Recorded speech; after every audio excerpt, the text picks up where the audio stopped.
So I've put the little thrust washer on with some lube, 2-stroke, because it's a 2-stroke pump. I've attached the outlet pipe. Now I'm going to attach the inlet pipe, and then I'm going to line up the screw holes.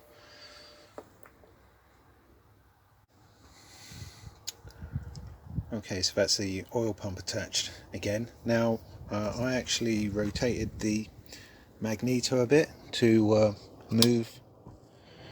move the crank,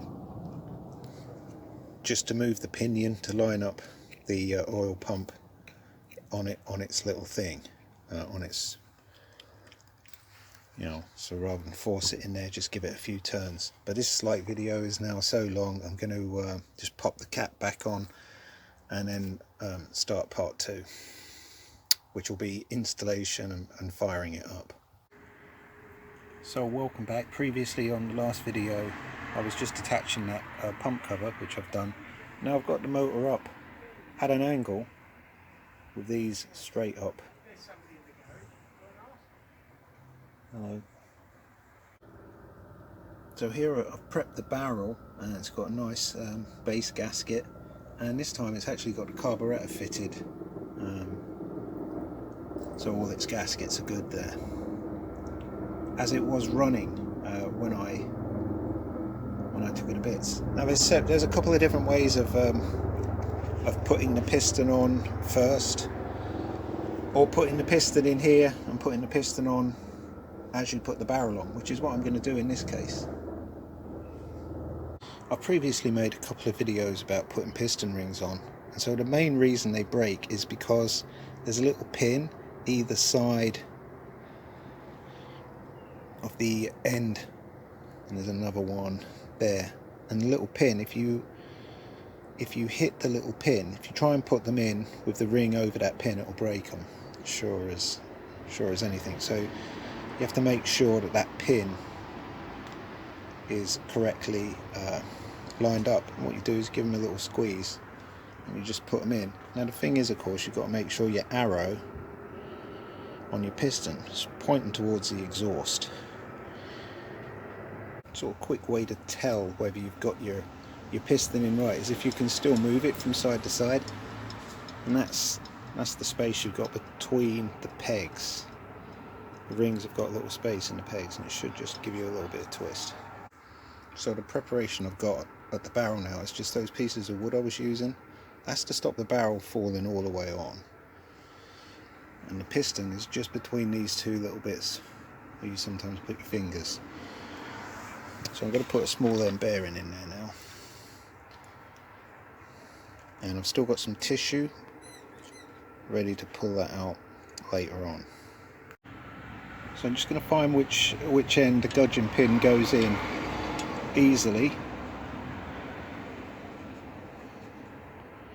It does seem to go in quite easily that way.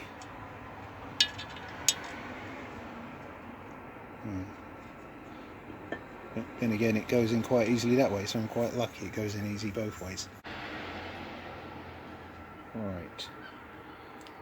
Well, what I'm going to do is I'm going to put the barrel on.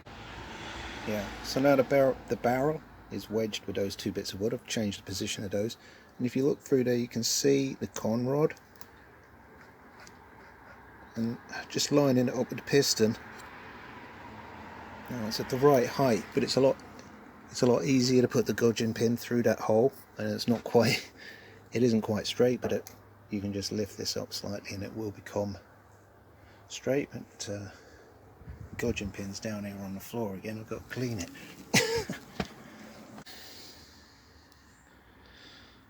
So now the gudgeon pin is through the small end bearing, all the way in there actually, and it's time to put the little circlips in there. You can just see the slot where they go. So I'm going to put the first one in there. Now this is where it's a bit dangerous, because I've got nothing over the engine. If you slip with a circlip, all your time's been wasted. So it is a good idea to put some sort of tissue in there.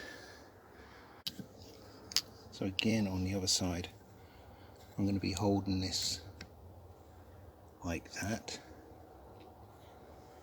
Okay, by the little tail.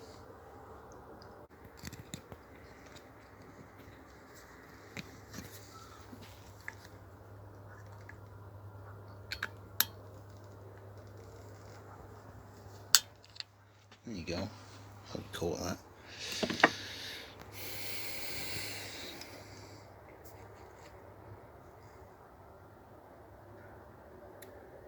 Sort of screw motion. You really want to check these as well. I mean, once you hear them click in like that, you know it's almost inevitable that they're home. Good way to do it is just turn it like that. It's in the slot. Okay, so now I'm going to support the barrel, take away this packing, and lower it down. I might need to rotate the magneto to do that. I might just put some 2-stroke oil down the barrel, just to give it a little bit more of a, you know, a little bit more of a chance of going there without scraping.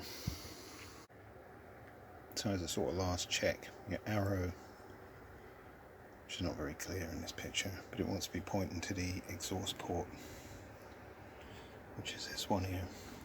The exhaust screws on there. So now it's time to put the cylinder head on. So I'll need a cylinder head gasket and the cylinder head. Right, so there's a straight edge along there to help you line it up with the straight edge on the barrel. And the rest of the 3 sides are bulged. So there's a straight edge there. So now I can put the actual cylinder head on. So while I'm putting the cylinder head on in these low light conditions, it occurs to me that if you was really unlucky, you know, you could actually lose a nut or a washer down the spark plug hole. So you might just want to pop that in there, unless you're feeling skillful. So I have the torque correct, and I'm going to apply that in a consistent kind of manner. Okay, I'll just pop the spark plug back so that nothing falls down the hole. And to be honest, I don't really like this. It sounds, hear that? It sounds very cranky, you know.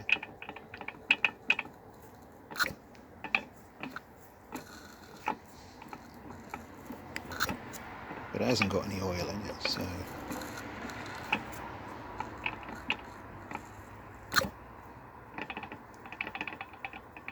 have to wait and see. And to be honest, I don't really like this. It sounds, hear that? It sounds very cranky, you know.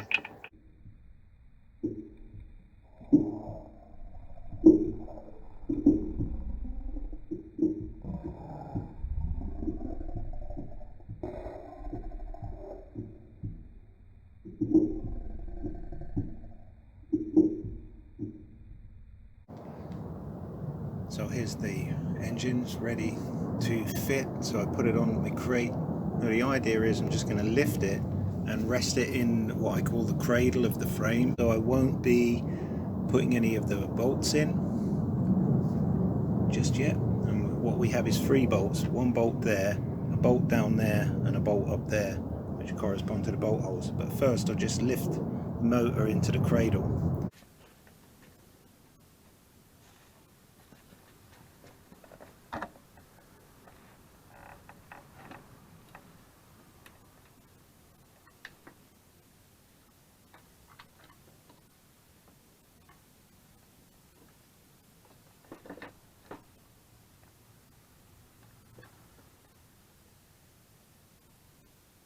So like I say, there's three engine bolts. This one's the front one. This one goes, there's a captive nut in the frame, and this one goes to that, and this is the one that's left. So I'm going to put the front long one in first. So I've just loosely put the nut on the other end of this bolt, and now I'm going to put in the rear upper which is, so I'll have to remove the nut. And it's just going to need me to lift the engine up slightly just to line the holes up. So again, the nut is only loosely on there, which leaves the rear lower, which should be just about lined up really. There is a little bit of movement there actually, so I will just put that through, and then as it's got the captive nut, it'll be the first one to tighten up, I think.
Very much doubt this is going to work,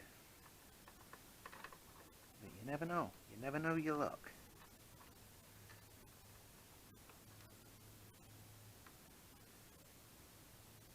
It's always worth trying something.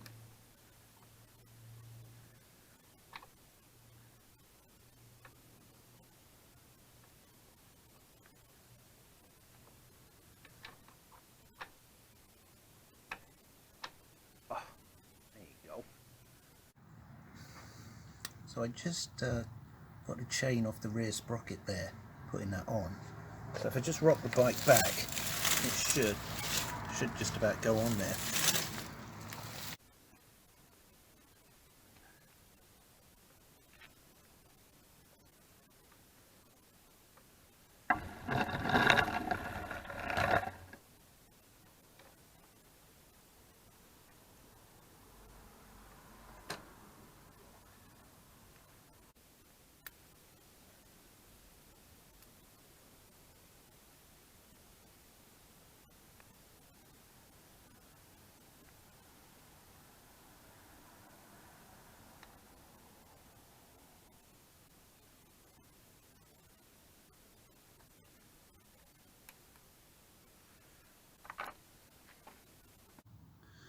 So that's the final drive, which always, you know, amazes me that it's held on with a circlip there, but that is the MX.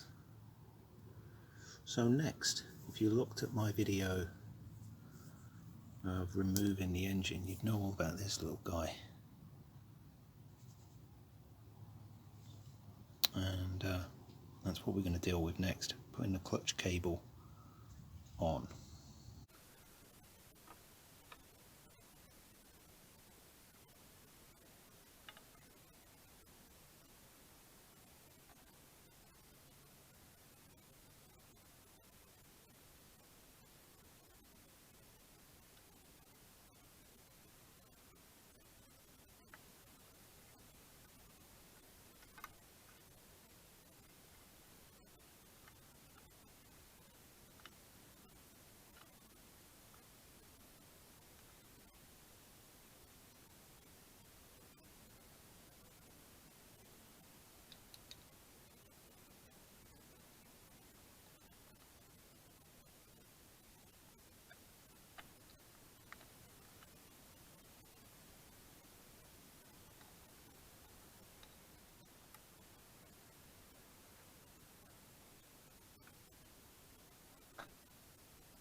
So with the clutch cable loose, you can put it on in the handlebars and then use the adjuster to tighten that up.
So just a couple of quick things here, just the tube that goes to the inlet manifold from the oil pump, just put that in. And there's this earth point, earth strap to the engine block, motor block. Just tighten that up. Then really, you know, if you watch my video on removing the engine, it's literally the reverse of that procedure sort of thing. That's funny, I can't find the right size. There we go. So, you know, that's why it's a bit haphazard recording, really, some experimentation going on here, because, you know, it's the reverse of the other video.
I'm not 100% pleased with this. You know, it's opening. It's opening but not closing. I'm having to close it manually. That could be a number of things. and so I'm just going to continue. You know, it's something we can tease out later on.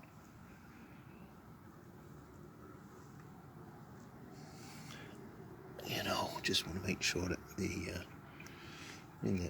cable is in the groove. It could be something to do with the carburetor. It could be a number of things. That's why I'm going to leave it. It could actually just be that it needs a bit of lubrication up here, you know, a bit of oil up there. It could be that the grip is gripping against the actual handlebar grip is actually attaching to that. So it could be something that we tease out later on. Exhaust downpipe, just hand tight on this nut at the moment so that you can get some movement.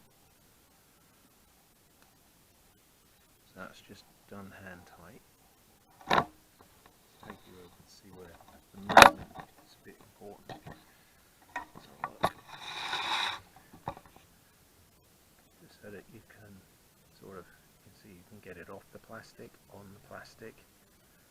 And as I've got the G&L tailpipe, it might need a little bit of fettling, as they say.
So hook wrench from the other side.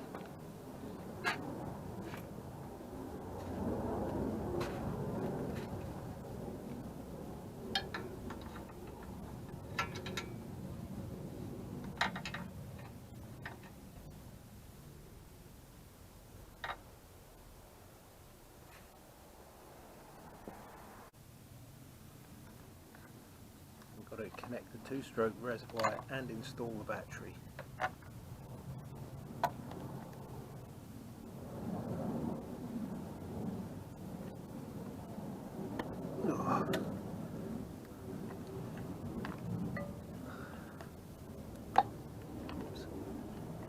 That's odd. Oh, that's the great stuff.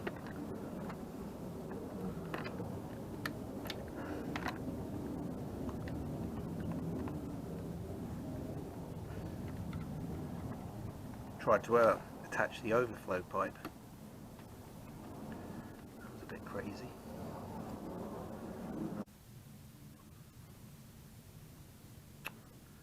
I don't believe it.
This is my personal choice. You could use washing up liquid or Vaseline or anything else. Just to quickly go and have a look at these little holders. Oh, that's grand, isn't it? These little holders for the tank rubbers. And I'll just remove the fixing bolt there.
Okay, I just turned on the fuel just to check for the leaks there, and that's all good.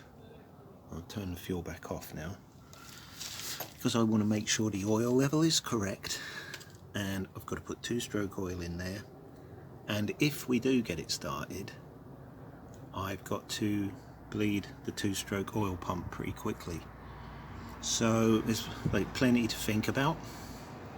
But number one is that the carb's not leaking, so I can put that down there. Now I'm going to just dipstick the oil there.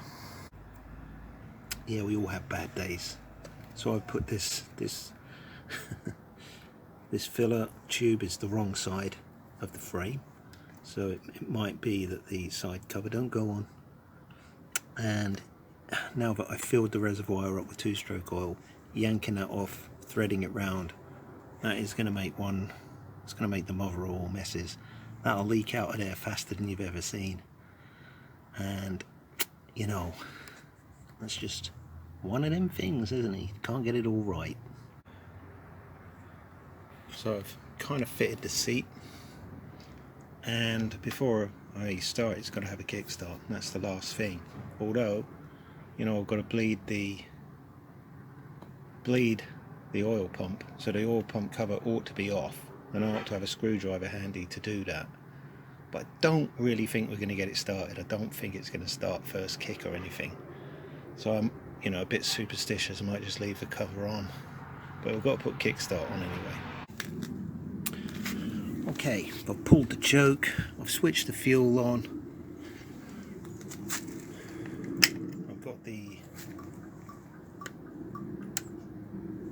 Yeah, that's odd. I've got the neutral light. I'm going to give it a few kicks. I'm not really expecting it to start though.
reluctant as usual.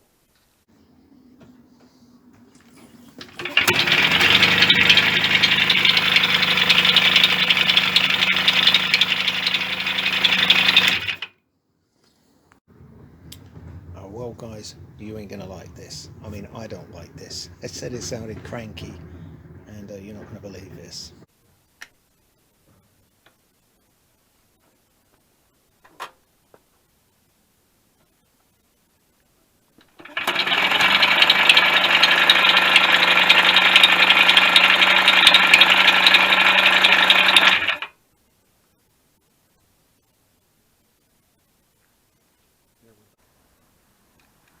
Yeah, so I was expecting a nice, a nice smooth sounding engine there.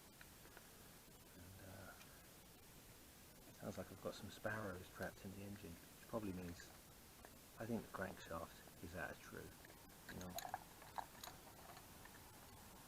Which I must admit, I seriously thought to myself, why don't we just test the crankshaft while we put it out of the engine? But not having the crankshaft testing gear.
as bad as it was.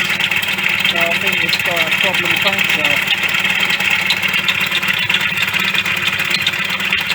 Sounds like there's something floating around in the engine, doesn't it? You know? It sounds like the ball bearings are flying around all over the place. Listen to it. It's too bad. Oh, it's loud. It's horrible.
Pretend it's been running for 100,000.